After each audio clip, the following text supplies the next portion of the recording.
السلام علیکم۔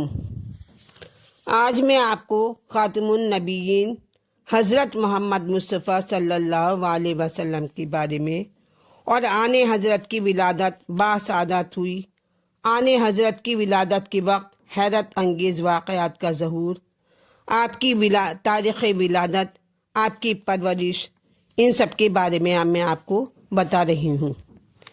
تو پروردگار عالم نے اپنے بندوں کی رہبری اور رہنمائی کے لیے 1,24,000 ہادی بھیجے، جن میں 313 رسول تھے، باقی نبی تھے۔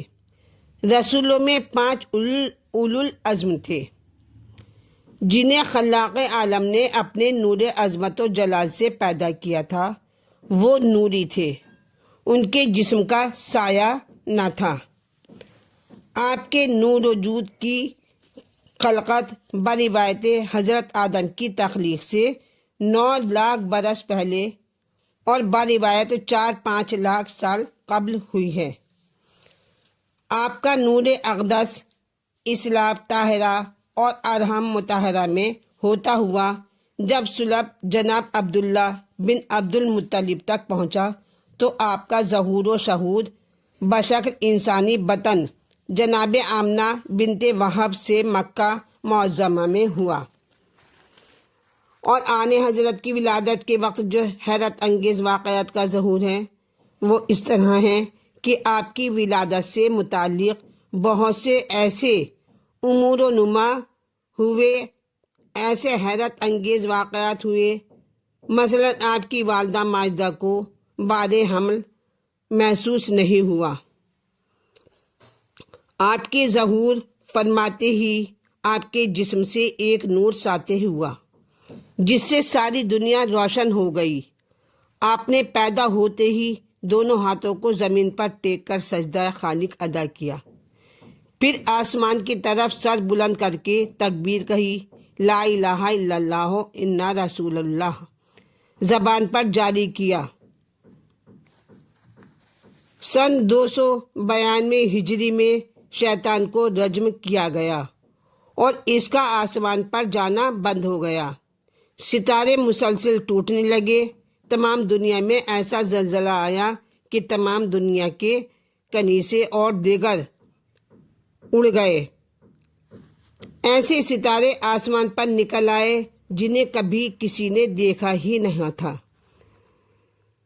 اور وادی سماوا میں جو شام میں ہے 1000 سال سے خشک پڑی تھی، اس میں پانی جاری ہو گیا۔ اب وجلہ میں اس قدر طغیانی ہوئی کہ اس کا پانی تمام علاقوں میں پھیل گیا۔ محلہ کسرا میں پانی بھر گیا اور ایسا زلزلہ آیا کہ ایوان کسرا کے 14 کنگرے زمین پر گر پڑے اور طاق کسرا شگافتہ ہو گیا۔ فارس کی وہ آگ جو 1000 سال سے مسلسل روشن تھی فوراً بجھ گئی۔ آپ کی تاریخ ولادت میں اختلاف ہے کہ بعض مسلمان 2 ربیع اول، بعض 6، بعض 9 اور بعض 12 بتاتے ہیں، لیکن آپ 17 ربیع اول یوم جمعہ بوقت شب یا بوقت صبح صادق شوب ابی طالب میں پیدا ہوئے ہیں۔ اس وقت نوشیرواں کسرا کی حکومت کا 42واں سال تھا۔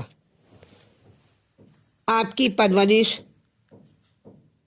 مورخ ذاکر حسین لکھتے ہیں کہ بروایت آپ کے پیدا ہونے سے پہلے اور بروایت آپ 2 ماہ کے بھی نہ ہونے پائے تھے کہ آپ کے والد عبداللہ کا انتقال ہو گیا۔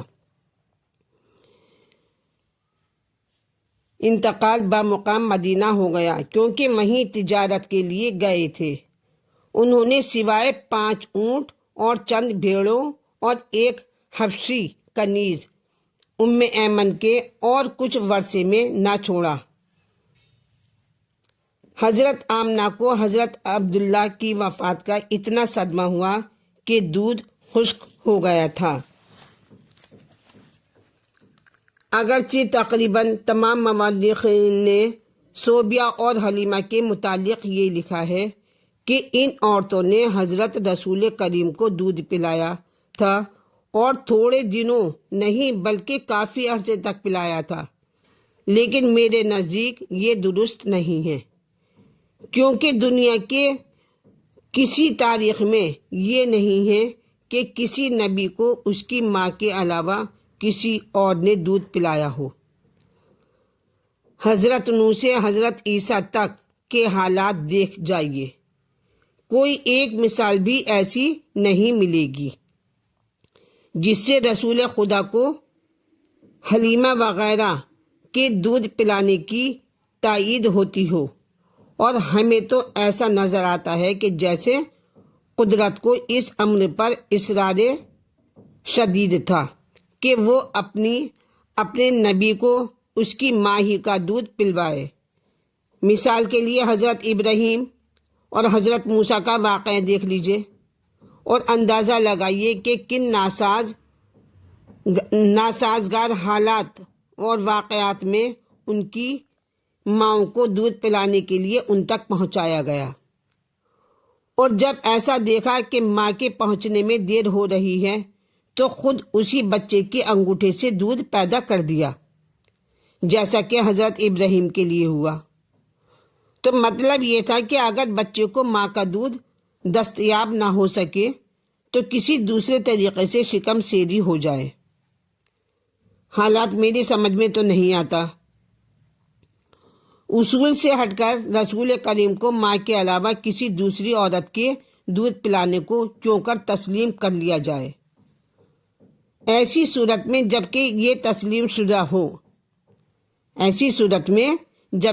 تسلیم شدہ ہو کہ دودھ سے جو گوشت پیدا ہوتا ہے وہ نسب کے گوشت و پوست کے مانند ہوتا ہے، اور دودھ پینے سے وہ ہمیشہ رشتہ ناجائز ہو جاتا ہے جو نسب سے ناجائز ہوتا ہے۔ پھر ایسی صورت میں جبکہ ماں موجود تھیں اور عہد رضاعت کے بعد تک زندہ رہیں، تو میں تو یہ سمجھتی ہوں کہ آن حضرت محمد صلی اللہ علیہ وسلم کو جناب آمنہ نے دودھ پلایا تھا، اور صوبیہ اور حلیمہ نے ان کی پرورش کی تھی۔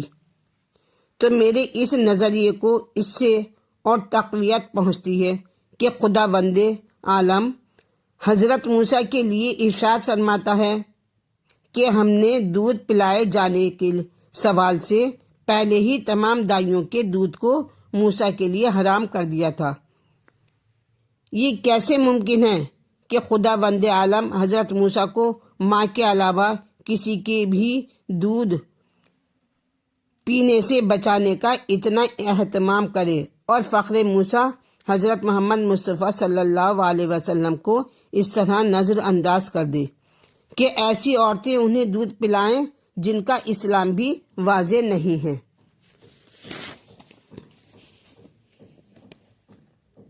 تو آپ میں محمد صلی اللہ علیہ وسلم میں نمو کی قوت اپنے سن کے اعتبار سے بہت زیادہ تھی۔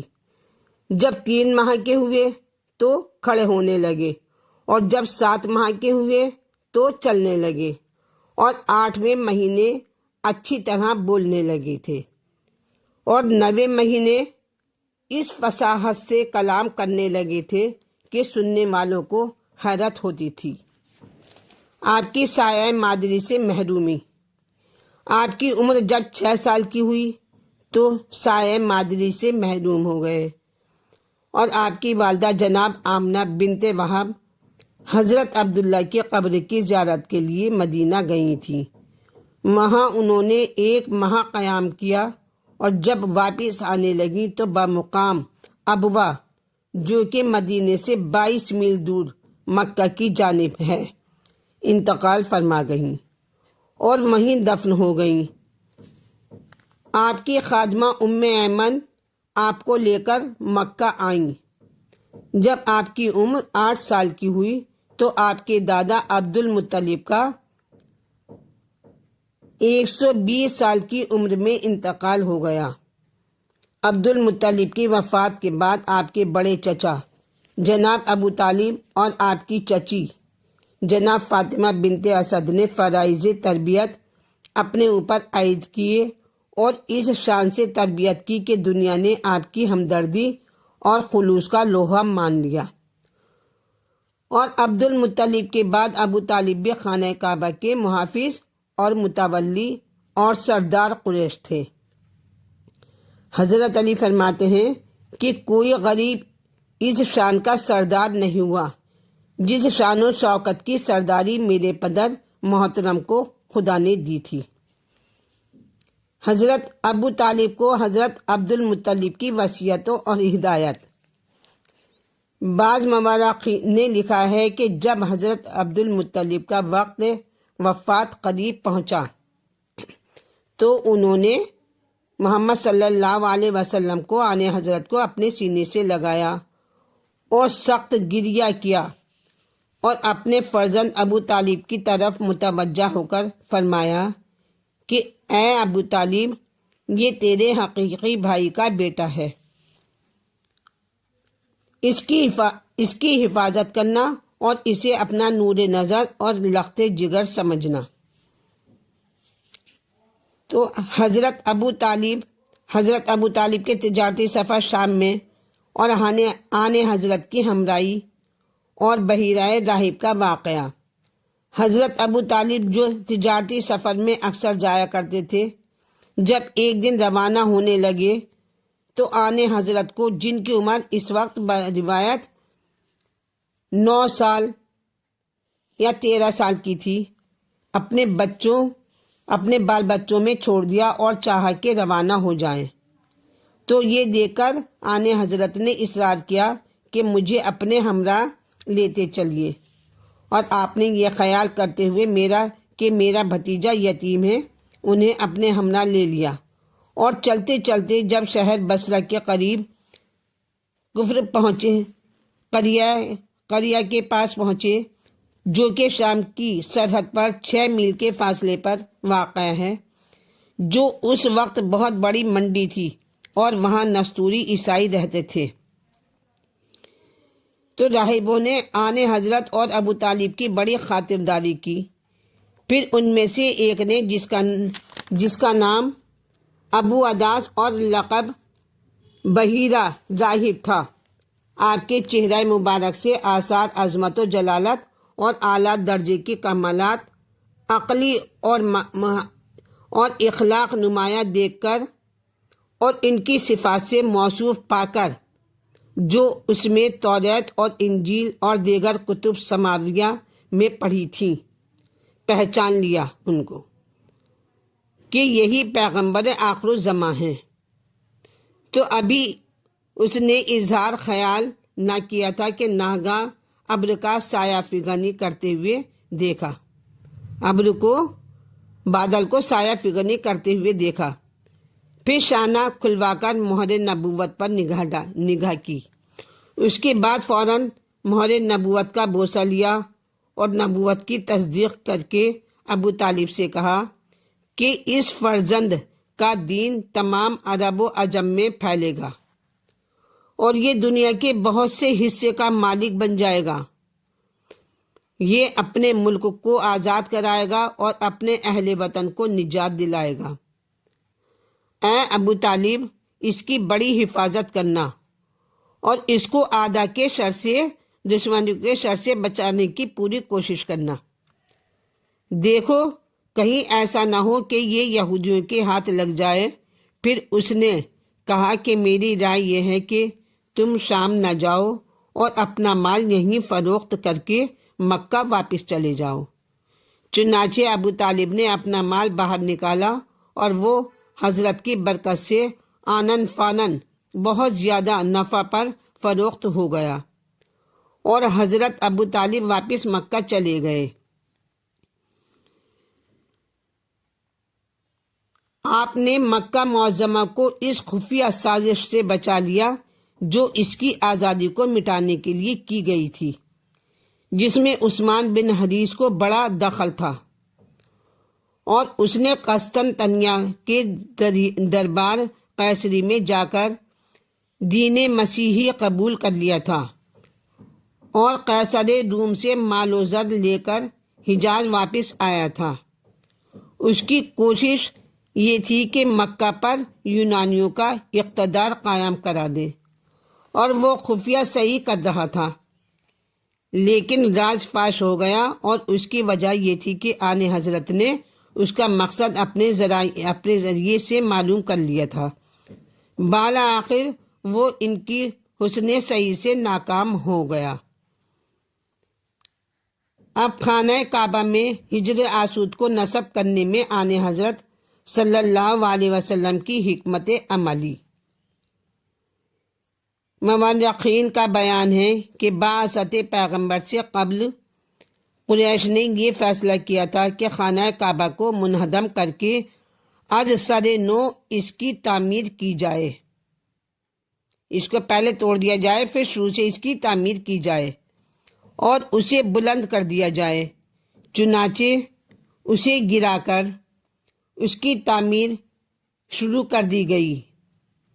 پھر جب عمارت حجر آسود کے نصب کرنے کی جگہ تک پہنچی اور اس کے نصب کرنے کا سوال پیدا ہوا تو قریش میں شدید اختلاف پیدا ہو گیا۔ ہر قبیلے کا سربراہ یہ چاہتا تھا کہ اس شرف کو وہ حاصل کرے، لیکن بالا آخر کافی جد اور بحث و تمہیز کے بعد یہ طے پایا کہ کل جو سب سے پہلے داخل حرم ہو اسے حکم بنا کر اس جھگڑے کو ختم کیا جائے۔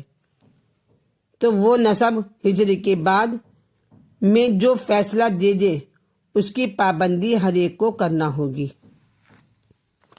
غرض کہ جب صبح ہوئی تو حضرت رسول کریم سب سے پہلے داخل حرم ہوئے۔ بنا بنی انہیں کو حکم بنا دیا گیا۔ حضرت نے فرمایا کہ ایک مضبوط چادر لائی جائے اور اس میں حجر آسود کو رکھا جائے اور اس کے گوشوں کو ہر قبیلے کا سردار پکڑ کر اسے اٹھائے اور مقام حجر تک لائے۔ چنانچہ ایسا ہی کیا گیا، اور پھر جب حجر آسود قریب بیت اللہ آ گیا تو حضرت محمد مصطفیٰ صلی اللہ علیہ وسلم نے اپنے ہاتھوں سے اٹھا کر اسے نصب کر دیا۔ حضور کی اس حکمت عملی سے فتنہ عظیم کا سدباب ہو گیا۔ جو بھی میری ویڈیو چینل دیکھ رہے ہیں وہ میری ویڈیو کو سبسکرائب کریں، لائک کریں، شیئر کریں۔